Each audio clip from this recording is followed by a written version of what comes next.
What's going on, beautiful people? It is I, your flying locomotive and faster than a speeding bolt Supercliff, coming at you live with a brand new video. And for today's majestic and fantastic video, we are back out with some more Green Lantern issue number 13 by JeremyAdams. Before we dive back into the world of DC and the GreenLanternCorps, if you are new to the channel, then smash that like and subscribe button. That way you guys never miss out on anything that happens on this majestic channel. So what are you waiting for? Let's raise the bar and go full on Super Saiyan. Hit that subscribe button. Thus, without further ado, let's get crazy and take out our pants and spandexes and rings and non-CGI capes with Green Lantern issue number 13.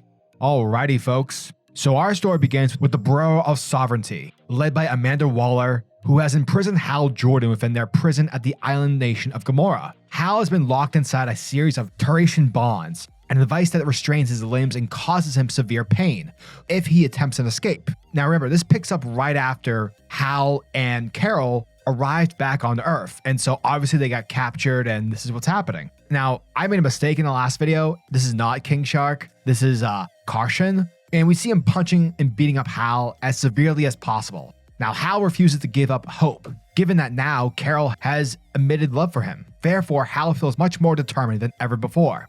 And so Hal deduces that the alien technology at Waller's disposal was provided by Tharos, and so Waller admits that both she and Tharos are interested in Hal's new ring. You know, how it works and like where he got it and all that, fun stuff. Because for now, the United Planets have agreed to leave Earth alone. But Waller suspects that sooner or later the UP will attack them, and Waller will do whatever it takes to protect her home because she's all about planet Earth. Make planet Earth great again. That's her slogan, people. And so even if that means betraying the superheroes, she's willing to do it. She's willing to save the universe. Back on Oa, Jessica Cruz has returned to the Green Lantern Resistance hideout to see if her friends are safe.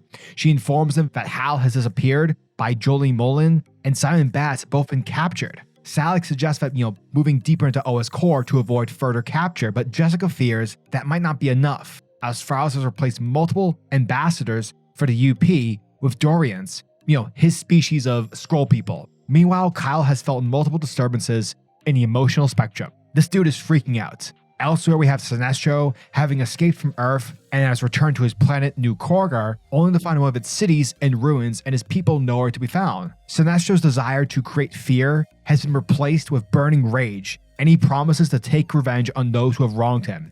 He becomes a Red Lantern. At Battery Park, the Justice Society of America finds itself under attack by Waller's robots, who already stole some of the members' powers. Alan Scott, Green Lantern, uses his connection to the Starheart to take back some energy taken by Jadestone, one of Waller's robots, and creates a distraction so that his friends can escape.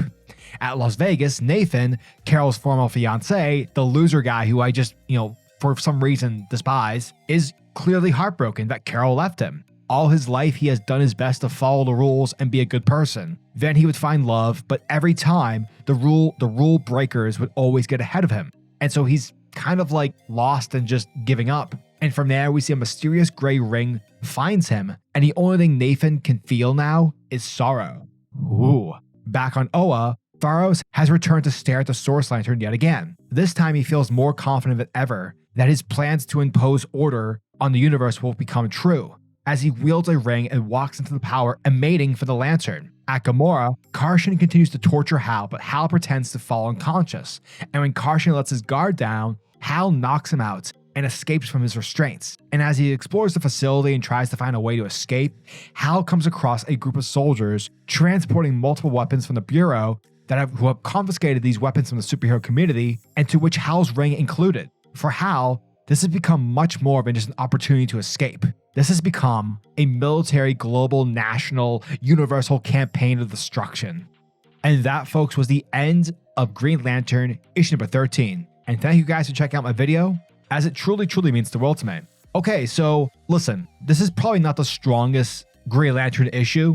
And the main problem is this: it's Absolute Power. This is a tie-in issue. So if you're not reading Absolute Power, which I'm not, you're probably gonna be like, it's kind of like a whatever issue. And really, that's what it is. Yes, things happen, but like, I guarantee you, once this event is concluded, they'll put in like things to keep you in the know. So, there's that. I mean, I've been saying this for years now. I think events need to just stop being events all the time. They're happening way too much. Unlike House of Brainiac, which concluded recently, and I cover that on my channel, the thing I liked about that event was that if you're already reading Superman, you don't need to read anything else. You just need to read Superman and you need to read Action Comics.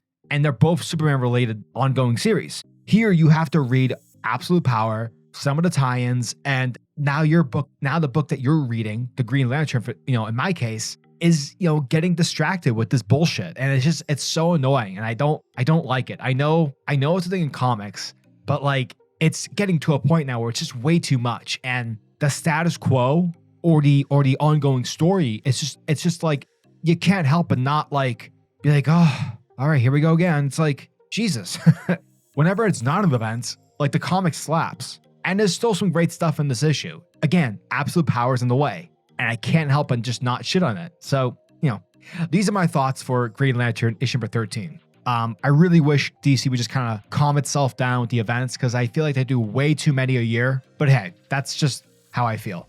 So yeah, as always, I'm your majestic sailor for its Supercliff. And if you guys are new to the channel, then do me a solid by smashing that like and subscribe button. And also hit the notification bell so you'll never miss out on an upload. And so you'll always be kept up to date with your favorite top tier comics happening in the comic book world. Now tell me, what are your thoughts and opinions on this issue? Are you guys excited for issue number 14? Are you guys currently reading Absolute Power? What are your thoughts on events? Because I'm pretty passionate about it. Yeah, let me know down in the comment section below. And until the next video, peace. Giggity goo.